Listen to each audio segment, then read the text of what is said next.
Let's talk a little bit about this thing you've been teaching me, which is oneness versus separateness. What does that mean? When we feel oneness, we feel a connection to others, a connection to ourselves, a connection to God, the creator of the universe, right? We're meant to be one with our creator. There's actually scripture that says that nothing could separate you from the love of God. So you're always connected to that love. So when you're connected to that love, you feel purpose, you feel joy, you feel happiness, you feel unity. And then there's separateness. As we move from oneness to separateness, we feel separate, we feel weaker, we feel divided. Everything in life could be explained literally in terms of oneness and separateness. So do I feel separate? Do I feel disconnected? When we go from oneness to separateness, we move from positive to negative. How do we get to oneness? We love. How do we get to a higher state of mind? We love.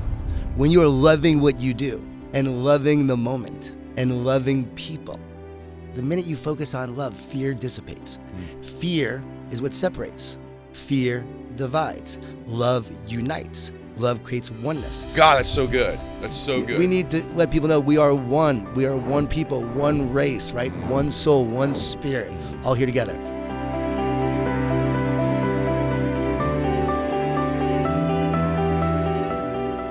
Welcome back to the show, everybody. So, I keep my personal circle really small.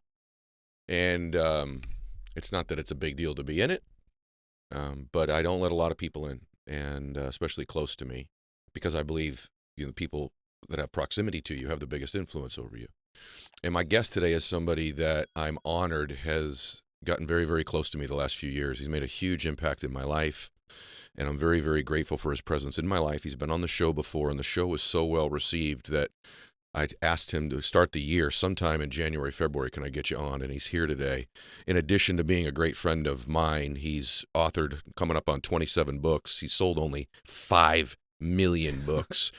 And he's one of the most prolific speakers in the world. And also, he's a counselor to some of the top leaders in the world in business and in sports, professional and college athletics. A lot of those leaders go to him for counsel, and I do oftentimes as well. So, Jon Gordon, welcome back to the show, brother. And Mylett, it's great to be with you. And I got to say that you've been a huge influence on my life. My friendship with you has been such a blessing. Thank you. Starting last year, we got to spend more time together. Yep.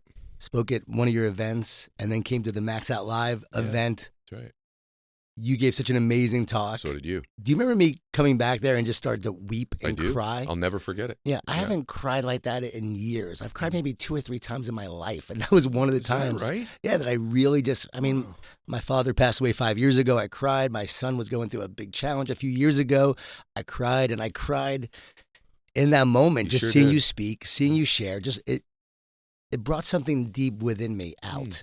And my word that year was power. Like, it was about bringing more power to my life. And it was amazing because out of that vulnerability, out of that openness, came this incredible power that I didn't expect.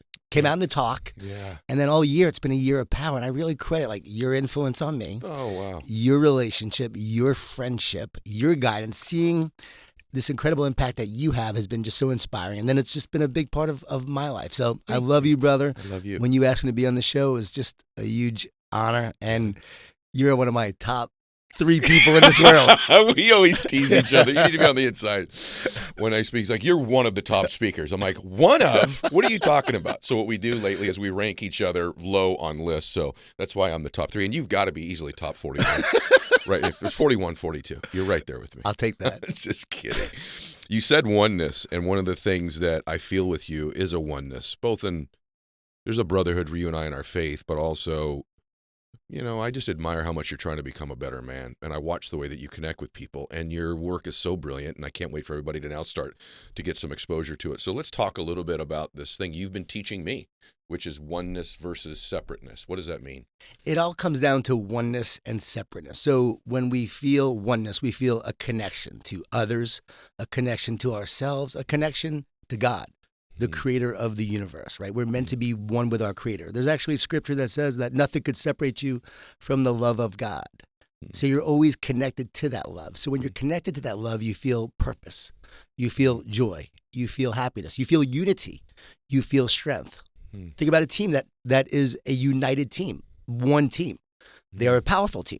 When you are connected to oneness and you experience that and feel that, you have power, you have strength. And then there's separateness. As we move from oneness to separateness, we feel separate. We feel weaker. We feel divided. The word anxious literally means divided at its Greek root word. Think about that.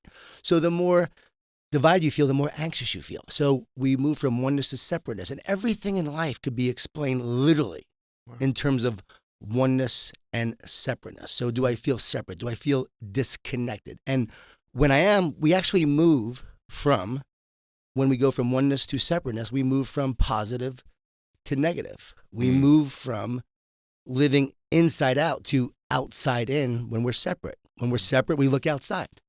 We feel separate. Everyone blames social media for the problems of today, for people's mental health issues. But it's actually the fact that they feel separate. You're right. And because they feel separate, they now are looking outside. They're comparing themselves. And when you compare, you despair.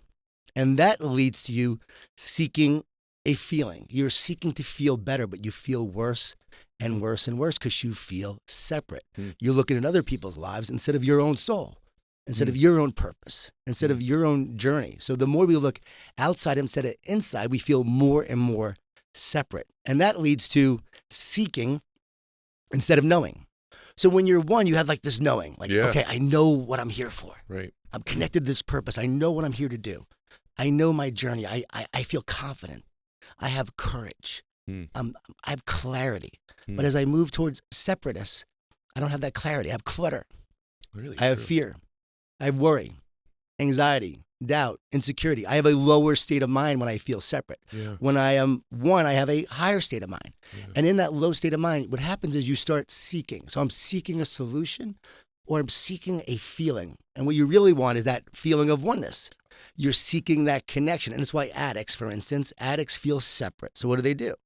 They try to fill the separateness, the void, with things that will make them feel better, but they're cheap substitutes to what they really seek. Well, they are. And I want to stay on this because this is amazing we're talking about this. I had a conversation at dinner last night. And without being really personal, it was my son's 21st birthday. He'd never had a drink before. I'm pretty sure he hadn't, too, because he'd made a promise to my dad, who was sober many years, that he would wait till he was 21. So he had his first drink yesterday. And it was a very awkward thing for me, right? You know, because it made me feel separate from my dad almost, watching my son have a drink. I don't know how to explain it. But in the process of doing that, I said, Max, you know, I was talking to my daughter, too, about how, you know, the more you use something external to feel something, before you feel separate, you're trying to externally feel something. I said, you know, Max, a lot of people that get addicted to drugs like meth or heroin, at some point stop getting high. They can't even get high from it anymore. But the pattern is there, so they keep doing it. You got to do more and more and more to eventually you blow out all the dopamine receptors. You can't even get high anymore. And that's sort of a metaphor for what you're discussing here, too, is like the more we feel separate, the more it's external stuff, their life, not my life. How does somebody, before we go to higher state or lower in thinking, how does someone begin to feel more oneness and less separateness in their life? Right. Well, one, there's a hole in your soul. And so you have this hole. So you're always trying to fill this hole with things and stuff and fame and success and wealth. Why'd you point at me when you drugs. Said fame? You pointing at me? You did. Well, because you're very successful, and you're the most famous guy I know. We go to UFC fight together, and we can't walk 2 feet without people coming up to you. Well, that's nice. I thought you were saying I was still filling myself up. No, people want that. Right. People want that. They want what you have. And what happens is people are chasing it and they're seeking it. And the more they do, right, they're filling that hole in their soul. But only God can make you whole. WHOLE, right? Only God makes you whole. So it's that connection. It's Which that is your oneness. word for the year. That's why it's my word. As I'm writing this book, and this is a book that's coming out in about May or June, as I'm writing this, I realize, you know what, I have this hole in my soul, and I want to be whole. We all do. We all have a wound. And what happens is the more separate we feel, the wound gets worse. The more one we feel, the more it heals, the more we can heal that wound. So our relationship with God really is important, is essential, because you were never meant to be alone. You are meant for relationship. It's why loneliness is an epidemic. It's why it's actually more dangerous than most diseases, actually being lonely. It's so true. Right? People are dying from loneliness. Health issues come about because of loneliness and isolation. So think about it. The more we move from oneness to separateness, we get more depressed. We have more feelings of disconnection. We do. isolation, despair. And what does that do? It causes us to retreat. Yeah. So instead of running towards oneness, we actually run away towards separateness. What we need the most, we resist the most. And so what happens is we're filling that hole with all the things that doesn't help us. It's almost like I'm in LA right now. Yeah. It rained a lot It did. the last couple of days. Yeah. Okay. Well, I got a leak in my place. So do I. Right. I got a leak. All of a sudden, there's a leak happening. And I'm like, oh no. Like the leak we didn't know existed. Everything seemed great. But then the rain came. The storm came. Adversity, challenges. It revealed the hole that you have in your place. Life will often reveal the hole that you have when you're dealing with a difficult situation, a challenging experience, right? You think you're great. I'm good. I'm like LA. It's sunny all the time. I'm great when it's sunny. But when things are hard, when things are tough, it will reveal the wounds that you have. You just nailed it. Everybody can function pretty well when it's sunny in their life. Yeah. How do you function when the rain comes and when those leaks get exposed? Are you under the illusion that you're separate? Because the truth is, in our faith, and by the way, whatever you and I both believe in the quantum and in energy as well, right? We both do. The truth is that's an illusion. It's a lie you tell yourself. You're never separate. You're always one. It's always right there for you. It's always right there. Since the day you were born, actually before you were born. Before you were born. It's always been there. So you are never separate. And I think people in business and life that are great are better at creating oneness with people. They create partnerships. They create relationships. They have an energy about them that says we are one. You know, I often, my son teases me, but I call a lot of my friends brother. And he's like, Dad, is everybody really a brother? And I'm like, yes, they actually all. We all have the same DNA running through us. Yeah. And I said, Max, it's also important that I remind myself that this person's my brother, and I remind them that they're my brother. And I call many of my girlfriends, I call them sister, because there is a oneness that comes from being a part of the same family. So if you're listening, you're like, this is great theoretically. How the heck does this apply in my life? It applies in every area. Makes you a better father, a better mother, a better business leader, a better salesperson, a better coach. All people who can communicate and feel oneness. They call it in sales books rapport. Rapport is really oneness. In fact, cheesy sales books will say match and mirror someone's cadence and pace, right? That's all the cheesy, artificial way. It's actually a sense of spirit, I feel like you have, and you speak so eloquently about this, which you call high state and low state of mind in creating this oneness and separateness. This is some of, everybody, I want you to listen closely. This is some of the most cutting edge, brilliant work you will hear in a very long time in your life. And it's simple. And sometimes simple things that seem commonsensical aren't sophisticated enough to rise to the threshold in most people's lives of brilliant. But this is brilliant because it is simple and it's so true. So go ahead. The closer you get to truth, the simpler the lesson becomes. And so how do we get to oneness? We love. How do we get to a higher state of mind? We love. When you are loving what you do and loving the moment and loving people, and loving the competition if you're in sports, and loving your team if you're a leader. The minute you focus on love, fear dissipates. Fear is what separates. Fear divides. Love unites. Love creates oneness. So I was just talking to a young man. He's really struggling, 20 years old, and we just had this great conversation. He reached out to me, and he's searching for his purpose. And I said, listen, you're a performer. He's a musician. I said, let me tell you about Pavarotti. Pavarotti said, everybody wants the audience to love them, but I love the audience. I said, focus on loving what you do. Focus on loving your friends. Don't worry about your friends thinking something great about you because he's very insecure. I said, just focus on loving others. And what happens is when you become love and you love others, guess what? Everybody will be searching for you because everyone is searching for love, as the song tells us.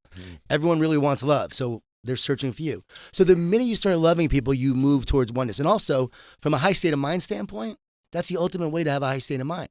Because when you are focused on love, you create connection. Love creates connection, unity, oneness, right?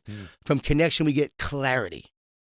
We see things very clear when we have that connection. Football players will tell you, right? I have a lot of clarity. When you're in the zone, you have a lot of clarity when you're in the zone because you feel this connection to the moment. Really good. Time slows down. You feel like you're a one with everything and everyone, right? Time literally ceases to exist. So you're in this oneness.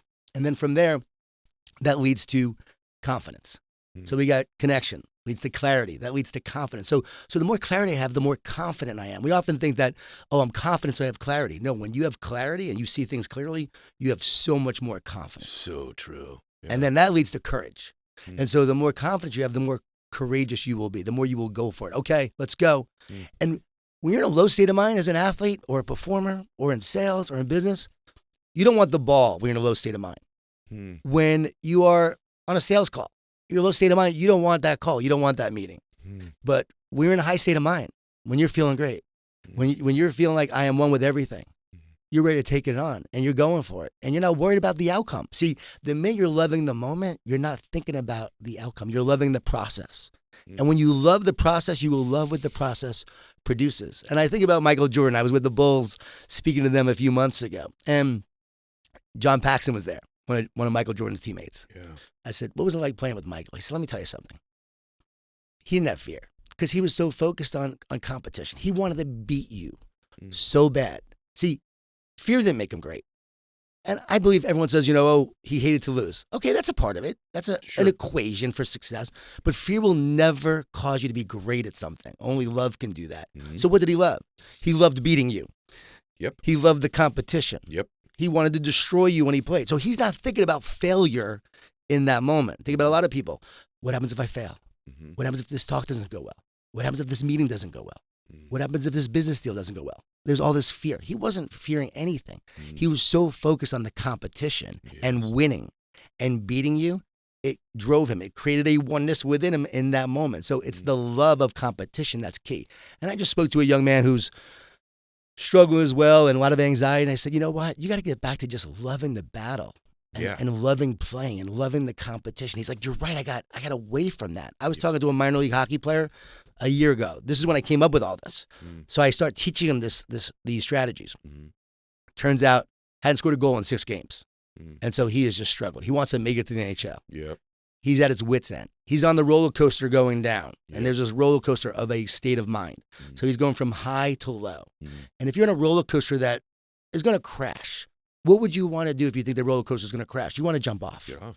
Well, guess what? He wants to jump off. Yep. He doesn't even want to play anymore. He's done. Like, he's frustrated. But then he's also searching for answers because he thinks something's wrong. Something's broken. So the more he's thinking, the more he's having revved up thought, the more clutter he has. And now he has a lower state of mind. In the book, I diagram this and I draw pictures and so forth, just like I do in the talks. But now he's got this lower state of mind, trying to figure out answers, wanting to jump off the roller coaster. I said, wait, just stay on the roller coaster. Get back to loving playing and loving the competition. That's how you got here in the first place. He did.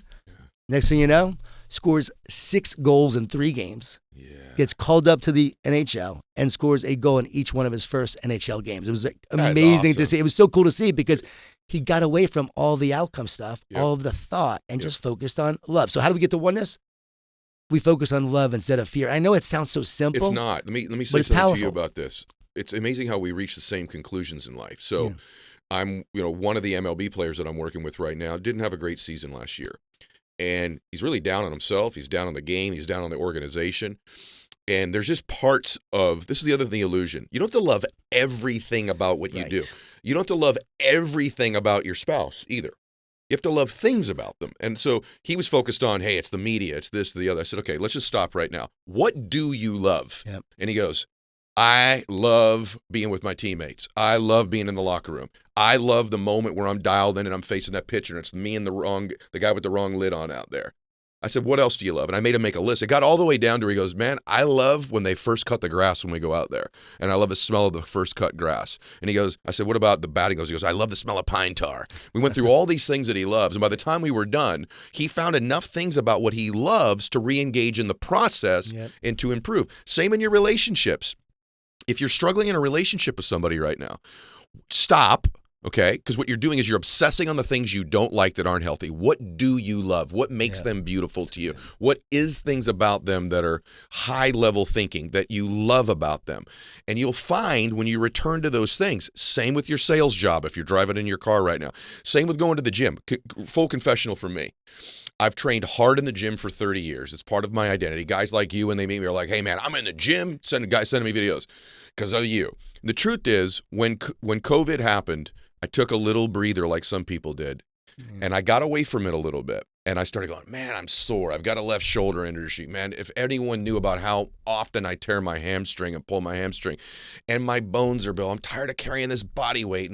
And I started to really get to this process. And I was like, really, it was hard. I dragged myself into the gym. Well, I don't have to drag myself into my relationship, drag myself into my marriage, drag myself into the gym. What do I love? I love sweating. I love training. I love how I feel when I'm finished working out, right?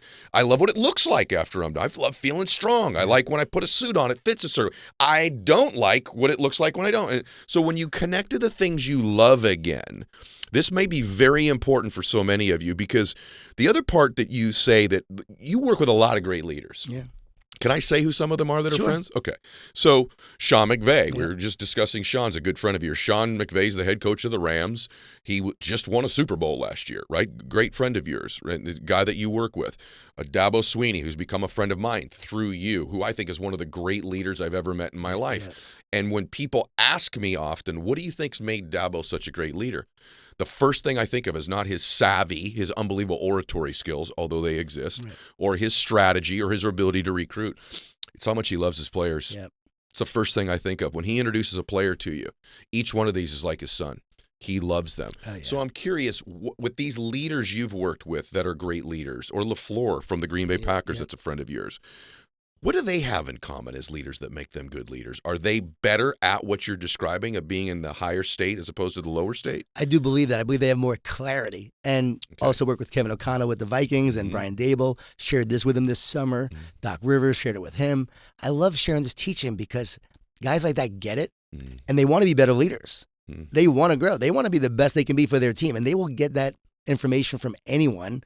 And when I'm open to sharing it, they're open to receiving it. So yes, they have a lot of love. They also have accountability, so they have a love where they're sharing that love with them, but they're also helping them be their best. And because they love their team and their team members know that they love them, they earn the right to challenge them and push them to be their best and push them to be great. So love is a huge part of the equation, but I'm convinced integrity. All right. Oneness and separateness. Integrity comes from the word integer, which means whole, complete. A leader with integrity is whole and complete. Let's compare that to a narcissist. A narcissistic leader is separate. They're so focused on themselves because they feel separate. They protect themselves and they're focused on themselves. They don't care about anyone else because they're so focused on them. Usually as a self-protective mechanism. Many of them have been wounded in the past. And actually, if you study narcissists, you study their brains, they actually are able to shut off different parts of their brains that disconnect it from the other parts of the brain. So at the neurological level, they're creating separation that we're talking about here. Yeah. Where a leader with integrity has wholeness and completeness. And so there's no gap in their character. There's no gap in who they are and what they say. Wow. But with the narcissistic leader or the leader with a big ego, for instance, there's a lot of gaps. There's a lot of character gaps. And so what they say and what they do are often different. So think about that. The rain comes, the storm comes, and that reveals the gaps within that leader. And then people say, can I trust you? I don't think I can. With the integrity-based leader, yeah, I can trust you. And so that's why trust and integrity build long-term success. So Connected to oneness though, right, John? I mean, what you're saying, I'd never thought about it that way, but when you're one with your message, you practice what you preach, you become a great leader. When you say one thing and then don't do it and do another, there's a separateness that creates, and that builds the lack of trust. I've never thought about it that way. There's a gap. Let's look at ego, for instance. People say ego is the enemy. Ego is not the enemy. Separation is the enemy. Because you feel separate, you feel powerless. So what happens? The ego arises to give you a sense of power. What does ego stand for? Edging God out, creating separation. So now you're operating out of this separate, limited power where you're trying to be powerful, but it's limited because it's not connected to something greater. You're edging God out, so it's not connected to oneness. It's connected to self. So it's actually not very powerful. So it seems powerful, but it's not. It's ego-driven. And as a result of that, it drives what you do, how you act in a negative, dysfunctional way, rather than feeling one. If I felt one with my team, if I felt like I was a leader with integrity, if I felt love for them, I would include them. I would involve them. I would care about what they say. But if I have an ego, I don't care about what they say because I feel separate and I see them as separate. Yeah. You know, it's interesting. When you were talking, I was thinking about a word that used to be used a lot that's not, that I love in people. and the word's enthusiasm.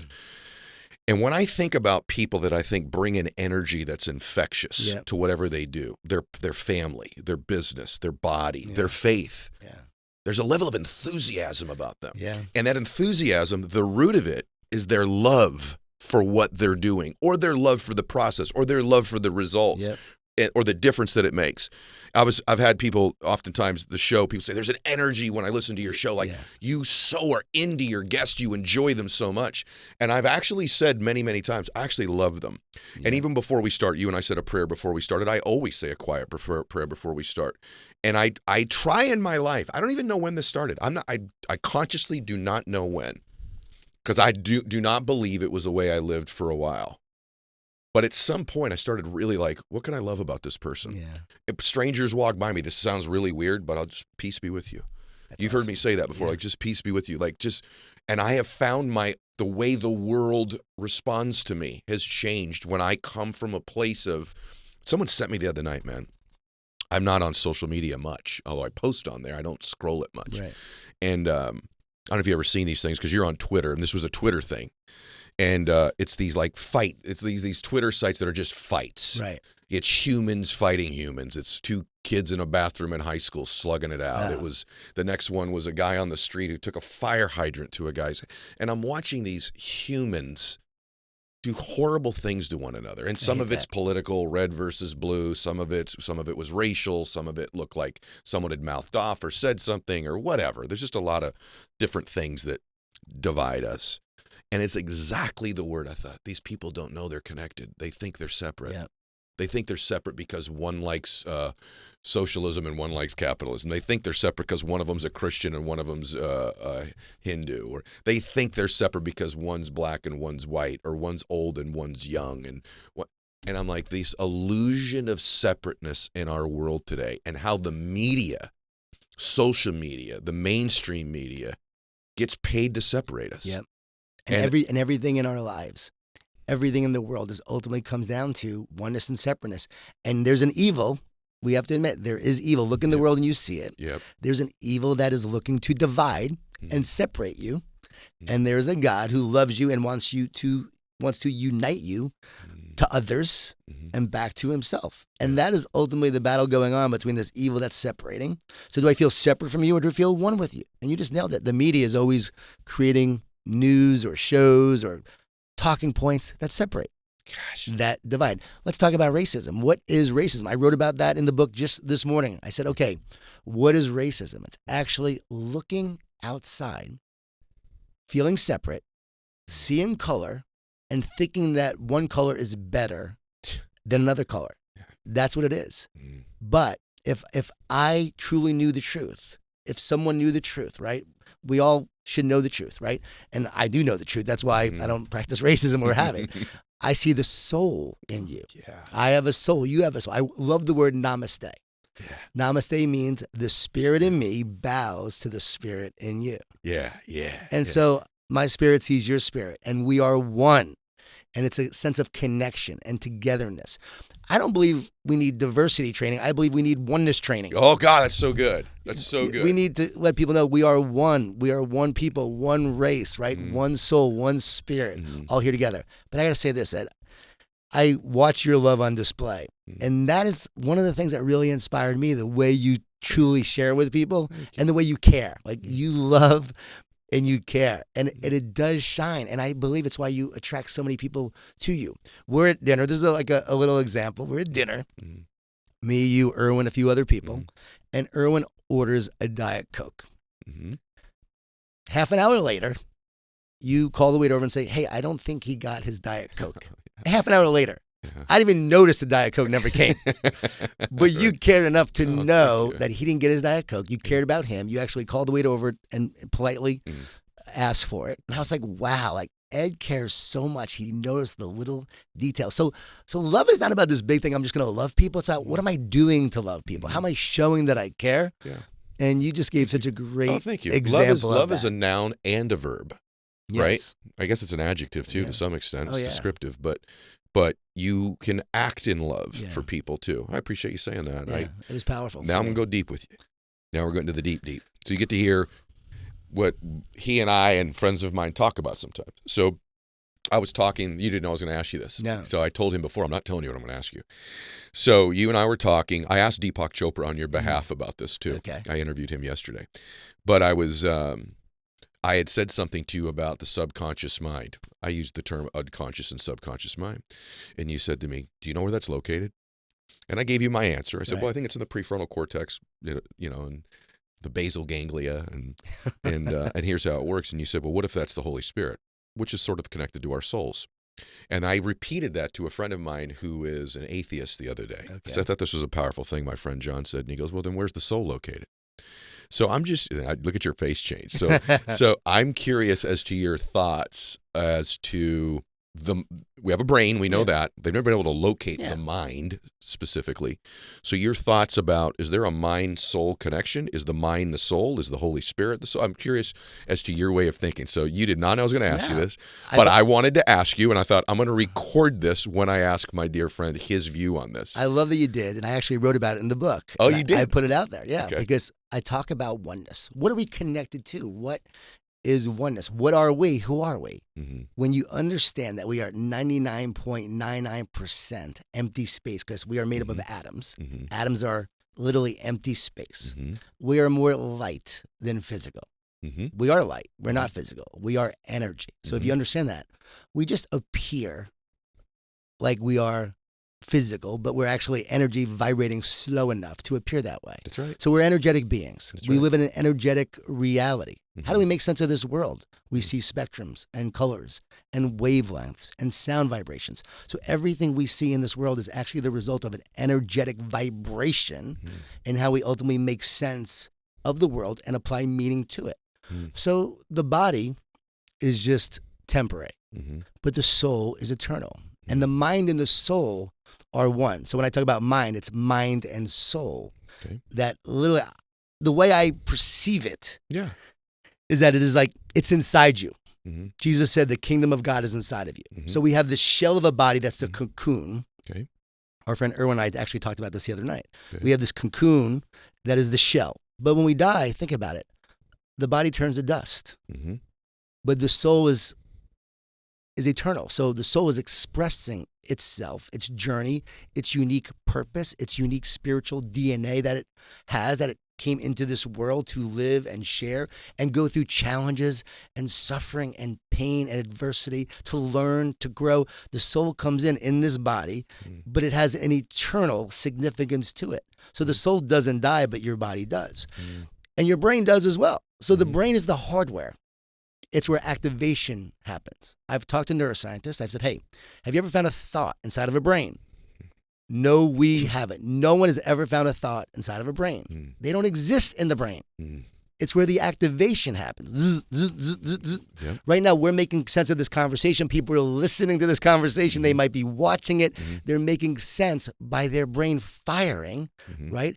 And neurosynaptic connections are happening. Yep. And think about neurons. What are neurons? Little transmitters and receivers inside of your brain. You have hundreds of billions of them. Billions, Yep. making sense of everything. We're energetic beings making sense of this reality that we're experiencing. Yes. But this soul, right? This soul is expressing itself. So it's not happening necessarily in the brain. The brain is the activation. Okay. And it's how we perceive things and see things. So the soul of the thought activates the brain to be able to have the thought become realized. And when that happens all the time, like we are wearing apparel that are words with, on apparel. So it starts as an idea, as a thought, then you wear apparel. Starts as a thought in your head, but then it becomes a reality. You manifest it in your life. You start to see it. You start to experience it. So everything begins, this is real deep, begins with a thought though. And so once you understand that it's the soul, right, that is basically using the brain to activate, to experience, then you understand that thoughts exist in consciousness.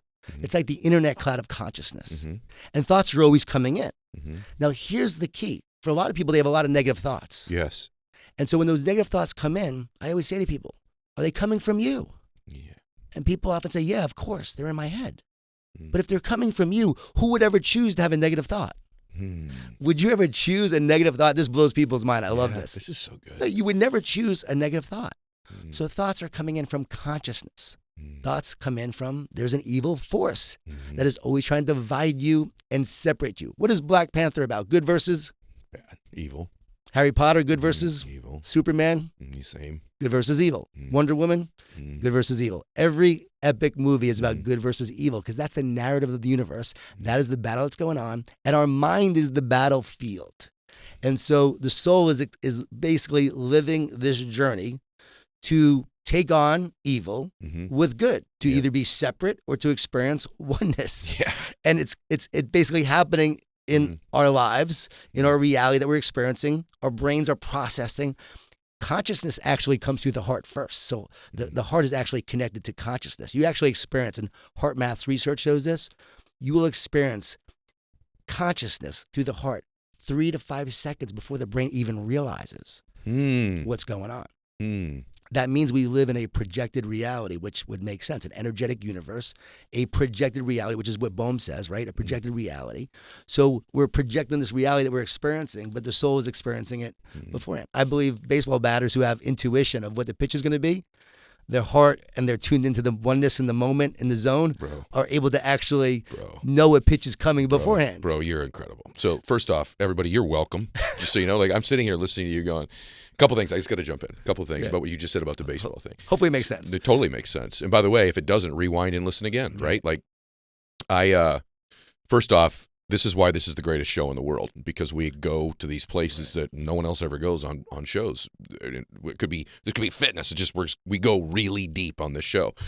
And Deepak Chopra. Here's what's interesting. You're a Christian. I don't think Deepak is. I think I don't know what his particular chosen faith is, or that he doesn't have one.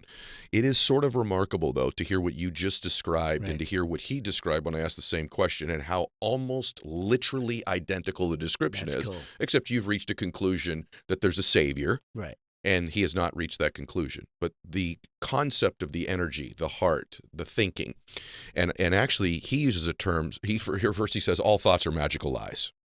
And I've said many times, as you've heard me say, you don't have to believe everything you think. And then I asked him about a term about, do you think some thoughts are reincarnated? Right? And he said, I do. And I actually believe a great baseball player has a reincarnated thought of where that pitch is. Wow. And that's why repetition in life matters. That's why practice matters, because it allows you to reincarnate a thought. So if I've hit enough pitches that are low and away as a batter, or I've thrown enough punches that are a right hook to the chin, and I've thrown enough of them that when I have the millisecond thought that I'm going to throw that punch or hit that ball, it's reincarnated because it's already been there before. And so reincarnated from when, though? From the practice that you put in, from the experience. I'm talking about in athletics. So it's called a reincarnate because you've brought the thought back from a previous experience. And so we could say that consciousness is this unbelievable floating of energy and experiences that have happened in our lives and our experience, and we regenerate them over and over again. But in terms of being an athlete, I really do believe this, or in anything, even in sales, when someone asks that question and you have that immediate beautiful response when it happens, that is an energetic connection that you've made. You and I would call that the Holy Spirit. Someone might call that a reincarnated thought, but in that moment, you're able to see something almost before it's happening in some sort of slow motion. Like, let's just be honest. We both know this podcast right now is something really, really special. It's not like other ones we've done before. Never. And the reason that we know that is because there's a certain energy that's flowing between the two of us when we do this. I believe it's because we love each other. And so on my show, I always love the guest. I'm not sure they always love me back. Or they're probably nervous half the time, right? But when you have two people that love one another, another magic show I had was Rob Dyrdek and I recently. People are like, my gosh, it's two men that love one another. So it just has a different resonance to it. And there's trust, too, which is important. Yeah, you can be safe. You can say what you think, right? In your case, I want to continue down that road, but I want to connect it to something that you teach that I also agree with, which is that goals may be a little overrated. And it's connected to this as well, because I think there's this hyper obsession in our culture with outcomes and goals, oftentimes creating a tremendous amount of pressure that actually blocks you from achieving the feeling that you think you would get if you achieved that physical thing in life. And so I often say standards matter more than goals, but I really like the way that you phrase this. So I want to kind of pull those two things together. I love that we just went to what is the soul, too. Let's talk about goals. Right. Great. Well, let me tell you why I did it sequentially that way. Just for so my audience knows how I think when I'm putting a show together. my ultimate goal is to go to heaven. Yeah. And I've had an acceptance in my life that I don't have to necessarily work my way there. So good. I've also made some deep commitments in my life that matter much more to me than the goals. And I really believe in my life, if I adhere to those commitments, that the end result becomes automatic. So I believe they're very much connected, the two topics. What's so special about that is I was thinking, I want to share this, but how am I going to share this going to goals? And then you just made it possible for me to share it, because I'm like, this is unbelievable how this happens, right? Good. Again, research from Heart Math shows when two hearts are in connection like this, there's actually like an entrainment where they actually start to synchronize, and they actually start to synchronize together. They become one heart. Yeah, oneness. Yep, one heart instead of two hearts, which goes back to oneness. So why does it matter? If we're going to die one day, Right. why does this life even matter? Right. Why does it matter what we produce, how much success we have? Why does it matter if we write a book that may not be around in 100 to 200 years? If we make a great bottle of wine, why does that matter? Someone's just going to drink and it's going to be done, right? If someone's going to eat the meal, why should we make a great meal if they're just going to eat it? It's because there is the eternal nature to temporary things. I want to give credit to Erwin, because he and I had this deep conversation about that, Erwin McManus, where we talked about this, because I was exploring this, thinking about this, and he really helped me thought it through in terms of the fact that it matters because we are eternal souls living a temporary reality. So even though we're in this moment right now, the eternal soul is operating and living from an eternal reality right now. So everything we do is actually eternal. The love we give to our kids is eternal. The commitments we make every day, that's eternal. Very good. When we show up and we produce great work, that's eternal. So the love and the care that you put into your life, into your work, into your family, that's what lasts. Nothing else does. I'm so excited. Like, I'm thinking so fast ahead, but appearance is temporary. Appearance is temporary, but essence is eternal. So it's the essence you put into it. So goals are often appearance-based. Like, what's my goal? What do I want to achieve? What number do I want to have? That's appearance-based, right? Goals are temporary. I was with a football team, an NFL team. I had them write down their goals. And then I said, rip them up. They're like, what? It just took 5 minutes to write them down. They were all mad. I'm like, oh, I better run out of here. But they were a little excited. They were a little frustrated. I said, no, just give me a second. Give me a second. I said, how many of you have a goal of winning the Super Bowl? Quarterback wants to probably win an MVP, have so many passing yards, running back, have so many yards. Y'all have certain goals, right? Is that your goals? Yep. I go, every single guy in the NFL right now in their training camp room has these same goals. Yeah, right. But will goals take you to where you want to go? No. But your commitments will. So then I had them write down their commitments to their goals. You know what, John? I'm going to commit to more recovery time because my body often breaks down. So I'm going to spend more time in recovery, more ice baths, so I don't break down midway through the season. Another guy said, I'm going to eat healthier. Not a goal, but I'm going to eat healthier. I'm going to focus on the process. I'm going to eat healthier so that way I have better nutrition because my body often breaks down because I don't eat healthy. So now these guys were talking about their commitments. The quarterback said, I'm going to spend more time in the film room. I've got to spend more time. I got to get better there. So I'm going to spend more time doing that. I'm going to commit to that. So it's committing to the process. But the process matters because the process is an eternal moment where our essence is shining through, creating something amazing in that moment. And so the eternal, again, is what lasts. It's experienced right now, but it's also being experienced in eternity forever. See, we live in once you understand quantum, the quantum field and the quantum mind, all of that, like consciousness is the quantum field and the quantum energy. So consciousness, when the Holy Spirit comes through, it comes through the quantum field. This is just the ocean. It comes through, but that's how it reaches us. When we're hearing thoughts, it's coming through the quantum field. We're interacting and vibrating every day with the quantum field and with consciousness. And so every day we're living this life, we're creating an eternal reality, right, in this temporary world. That's why this world matters. Yes. Because otherwise it wouldn't matter. Yep. It's not like earth, then I go to heaven. What did Jesus say? Bring heaven to earth. Make earth like heaven. We're meant to make it right here, right now. We don't wait till we die. We're not meant for that. We're meant right here, right now, because this is the eternal moment right here, right now. So good. It's, by the way, one of the most important questions, because when you're depressed, or you're in the lower state of mind, Yep. that's the unconscious conversation you're having with yourself. Yep. Why does it matter? Yep. Why does it matter? Why does any of this matter? Yep. That's really, it's one of the most important questions of life is why does this matter? And I've seen people do it both ways. I've seen people who are really down on their luck and having difficult times. And I remember when I was a little boy, my grandfather died.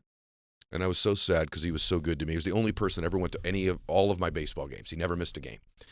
And I remember when he died, and I remember literally being depressed. And I remember thinking, why does this matter? You're going to die anyway. Right. Why does it matter? And so that answer that you just gave is so profound and so beautiful. I've also seen people achieve things in their life, get there, and it wasn't quite what they thought it was going to be. And they go, well, then why did this matter? And now you've had an answer to that question. If you ever begin to feel that way again, I really recommend you rely back on what we've been talking about here today, because it's a profound answer you just gave. And you know what also is really important to share with people? It's really important. You know, Deepak gave his answer. He's not sure what he fully believes, right? Well, he may. I can't express it. He may be able to express it. I can't. But in terms of faith, he may not be a Christian, right? Here's what I believe about that. The truth doesn't need Jesus or Christianity to exist. The truth exists regardless and separate from that. But Jesus and Christianity actually explains the truth of oneness and separateness. It's the only thing that explains it. And when you understand that there's a wound in your soul, and everyone could actually talk about the wound and knows the wound. We all have this hole where we know there's something more, where we feel less than, where we feel unloved, where we feel like we're searching for our purpose, where we feel empty at times. We've all had that moment in our soul where we just truly feel lost and empty. And when they understand that there's a God that created you for oneness and that this wound is meant to be healed. And so you have a wound, and then how do you heal it? Love and forgiveness. Yeah. So you heal every wound through love and forgiveness. What I often say is that wound, that pain, that burden you've been carrying, that trauma you've experienced, it's like inflammation of the soul. You have inflammation. We know to have a healthy body, you got to remove the inflammation so the body can heal itself. Well, you have to remove the inflammation within your soul so your soul could be healed. What removes it? Love and forgiveness. And that's when I became a believer in Jesus, because I realized he's the only one that actually came to heal our soul and to take the burden, take the pain, take the inflammation through love, through forgiveness. And his whole purpose is to create oneness with God to make us whole, W-H-O-L-E. So he takes the hole in your soul, H-O-L-E, and he makes us whole by taking our pain and our burden through love and forgiveness. It makes so much sense. How many books had you written before you were a Christian? I'd written two. And I came to faith as I was writing Energy Bus. Okay. So people literally said they can see my faith almost being transformed, because I was a big energy guy and still am, right? Still am. Right. It's all one. Yep. It's all one. Yeah, it's all one. Once you understand that, right, it's all one, it makes everything easier to talk about. So how have you achieved? So I want to ask you this, though, the application of all this. Yeah. So we've been deep in theory today and application, but the application of these principles in your life has made you one of the most prolific authors in the world. Let's just be clear about this. This stuff has an application, everybody, to your work, to your life. So, because I think there's a lot of people listening going, look, I'm with you. I want this. I need to do more of this. I need to be certainly cognizant and mindful of all the things you guys are discussing. Same time, I'm not sure I know what my purpose is, and I've not achieved at a very high level. And although maybe I've been too focused on goals, enough on my commitments. But something happened with you, bro. And it wasn't, something happened where your life exploded. There's things you did. So not only the prolific author, you are, I think in college football, I think it's safe to say you're the most sought after guy to come in leadership in college football. Say, probably. And that's transcended in now to the NFL. It's transcended to the NBA. You're an unbelievable speaker.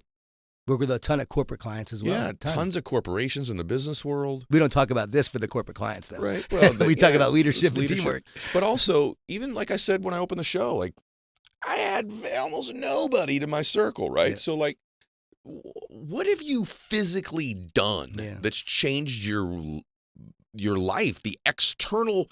It sounds to me like the internal changed, and then this external life just exploded. We always create from the inside out. And it's so funny because that's the end of my book, actually, the last chapter. I talk about my journey. And I talk about how I was depressed. how I was down, how my wife almost left me because I was so negative. I was searching for answers. I was seeking. I was getting ready to jump off the roller coaster. And that was me. That was my journey. I had so much angst, so much anxiety, so much fear, so much stress. I'm 30, 31 years old, and my wife is about to leave me. She's like, if you don't change, we're over. And that is where everything began to change for me. That is when I finally said, I've got to figure this out. I want to be a more positive person. And I started with just a simple step.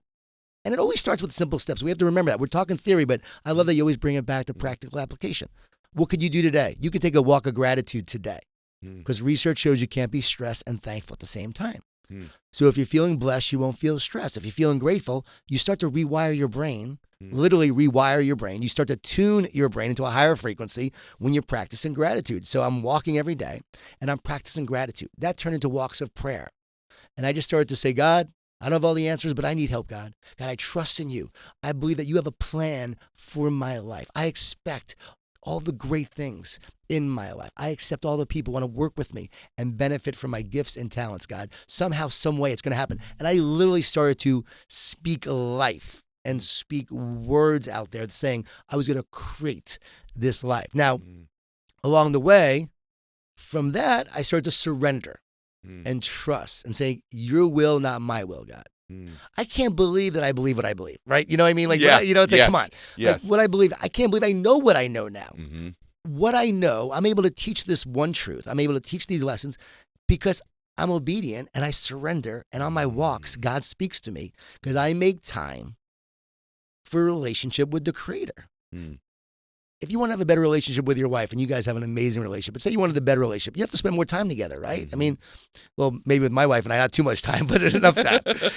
She doesn't want to see me too much, but you gotta spend more time if you want to. We're just joking, by the way, Catherine. Yeah. But if you want to have a relationship with someone, you spend more time with them. Well, to have a relationship with God, you got to spend more time with God. Spoke to this young man today. I said, "Are you an accident?"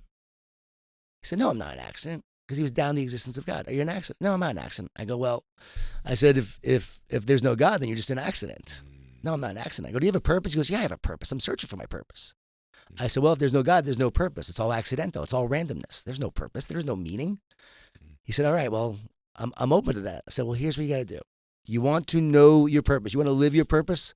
Start focusing on having a relationship with God and just trusting and surrendering and taking walks and asking for guidance and just believing and just be open and just have faith. The more you do that, the more you connect with God, he'll start to reveal your purpose in your life. That's what happened to me.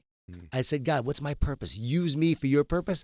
Guide me towards my purpose. It's the prayer that Ben Newman always says. Use me for your purpose. Guide me towards my purpose. And I would say that every single day. So I was doing a lot of things that were allowing me to tune into God, get mentally healthier, speaking words of encouragement. And I would talk positive words instead of negative words. When the negative thoughts came in, I would replace the negative with something positive. So instead of listening to yourself, you talk to yourself. So I would do that.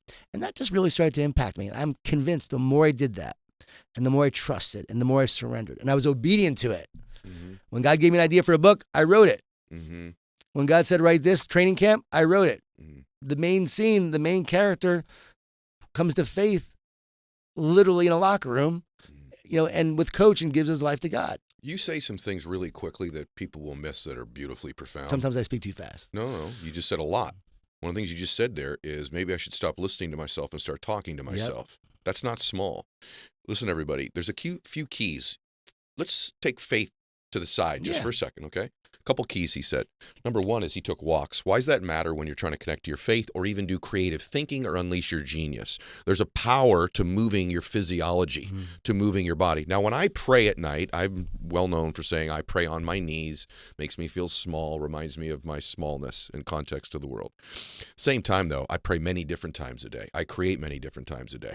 They are always following or during a workout or moving my body. So people ask me, how do you write your book? How do you give your speeches? How do you come up with the ideas, the concepts, preparing for an interview? It's during my workouts or right post my workouts. Your form of that is taking a walk and moving your body. It's a massive key, okay? The second massive key is language. The way you use words. You just said a lot right there. But the way we use words it defines and magnifies, and it actually creates experience. Yep. Words create experience. And so if you're having a difficult time, really, truly evaluate the words and the language you use. I've watched people when I've been out to dinner with them, this service is horse, and I'm like, no, it's not. It's they could do better. Right. Or even people use words to minimize if they want to lose weight. Well, I put on a few pounds. No, you're getting fat. Right? Like the way we use words is really important in our life. And it used to be the self-help personal development culture. This was a centerpiece. The last 10, 15 years, this whole notion's gone away, and no one talks about how much language changes our life. Just a switch of different words and context. And I've watched myself when I've checked into a hotel, my room's not ready, and I'm got to give a speech. This is, and I'm like, hold on a minute, right? What's the word here, really? This is unfortunate. This is frustrating. This is disappointing. There's a different tone into your language. So just speak to that for a second, how important language is in someone's life. I think people think that it's corny these days in doing that, and that's why it's sort of taking a back seat. Yeah. They made fun of on Saturday Night Live, right? Like, you're smart enough, you're good enough, and gosh darn it. Yeah. People like me. Right. But the key is the words we speak speaks life into us and then gives us life. So you're creating either life or death with the words of your mouth. And so am I speaking hope, faith, trust, confidence, what I want to create in the future? Am I focusing on the past, the negative, who hurt me, who wronged me? And so when those negative thoughts are coming in, do this exercise. Write them down on the left side of a piece of paper. Write down your negative thoughts that come in, right? What are your common negative thoughts? On the right side, write down the words of encouragement that you will say to yourself in the future to speak life into yourself. The word encourage means to put courage into. So when you're encouraging yourself, you're putting courage into yourself. When you encourage others, you're putting courage into them. And think about enthusiasm. Enthusiasm means, comes from the word entheos, means filled with the divine. That's right. So bring that energy, that divine, that passion, that purpose, those words of encouragement to your life, and you'll start to create a different life. So true. I was towards the negative. I was down. I wanted to give up. I was hopeless so many times. And then I started filling up with hope and with belief and with trust. And I think that's the key. Hope gives you one more day. It's true. One more day. There's a power to one more day. And by the way, one more. Yeah, one more. There's power to one more. And I want to. We don't have that much time left, but I just want to second something you said there. People have commented to me that, hey, I don't hear you use profanity very often. Right. Well, here's the truth. I do use profanity in my life from time to time. I wish I could tell you that I didn't, but I do. But one of the reasons I abstain or refrain from it as much as possible is there's such magnifying words to negative states. Right. And so I had to pull it out of my everyday vernacular because it magnifies negative states and takes me out of the state I need to be in to be creating, to be productive, to be pulling the genius out of me. Yeah. So it's just one really small thing. And for me, it matters in my life. I actually will use some of those words to magnify positive experiences sometimes, but I'm very, very careful about the way that I speak because I know it creates a state. And I think most things are created out of state. I want to be in a peaceful, loving, beautiful state. And that is comprised of my faith, the way I move my body, what I focus on, and my language. And those things combined create a state, and that state is what you're going to create your life out of to end up in the ultimate state. When you talk about state, I got to just talk about frequency for a second. Please. Because our brain is an antenna. So you are tuning into a high frequency or a low frequency. So imagine these negative thoughts are coming in. You start to tune into them. You start speaking those words into existence. You speak them out loud. You start to tune into it even more. So now you have a lower frequency. Your brain is literally now tuning into the lower frequency more often. The more that happens, I'm convinced, we actually get a lower and lower frequency within our brain. Wow. And then from there, we go down the downward spiral. That's why the more negative thoughts we have, the more we actually have and get. Gosh, so good. So we go down the downward spiral. Think about the brain. It's an antenna. So what should you do? Tune into the higher frequency. Love and joy and gratitude and hope and encouragement and faith, right? Take every thought captive. the renewing of your mind. As you're doing this every day, you're literally renewing your mind. You're raising the frequency of your brain, of your mind. You're creating a healthier brain, a healthier mind, right? That now is tuning into that higher frequency. And from there, that gives you the state. You're talking about state. Yeah. State is nothing more than frequency. Yep. Tuning into now amazing things in this world rather than the hardship and the suffering. You're tuning into the positive and the hopeful. Now, why should you do that? Because there is suffering. Sure. There is pain. So you have to raise your frequency to help others deal with their challenges and their pain and their suffering. If you're sick, you can't help somebody else who's sick. Yeah. You have to be well to help others. So it's about you becoming well, you raising your frequency, raising your state, right? So that you can be someone who gives people hope through your words, but also your actions. Your brain is an antenna. It's an antenna. That is so good. And by the way, gosh, it's like a masterpiece conversation here, man. Like this matters because I believe there's a pattern of thought. Yes. There's a pattern of language. And that creates a pattern in your life. And when you can begin to tune that brain into that antenna into the right frequency, the results may not show up the first day or the second day or the first month or the second month or maybe even the first year or the second year, but you begin to create a pattern of your life to tuning into that frequency the majority of the time. Life is not about 100% of the time, all the time. But I can tell you, and I know this of John as well, my life has changed over the last several decades because there's a pattern to my thoughts. There's a pattern to my language. There's a pattern to where my antenna is tuning in, and that eventually creates an external pattern of results that are produced or aren't produced. Why does all this matter? Final thing. Thank you for today, by the way. And but the final reason all this matters is you said something when you walked in, and I'm going to let you finish the sentence, okay? And I'll let you elaborate on it. But you were saying this to a leader you were working with just yesterday, and you said all of this matters because wherever you go, there you are. yeah. And so you're going to take yourself with you wherever you go in life. You have a bad relationship. If you don't work on yourself, you're going to just bring your bad self to another relationship. You can leave your job, go to another job. If you don't work on yourself, you're going to bring that self to the other job. And it's not going to go well there either. So as you work on you, as you become the best you bring that best to others. And then you help others be their best.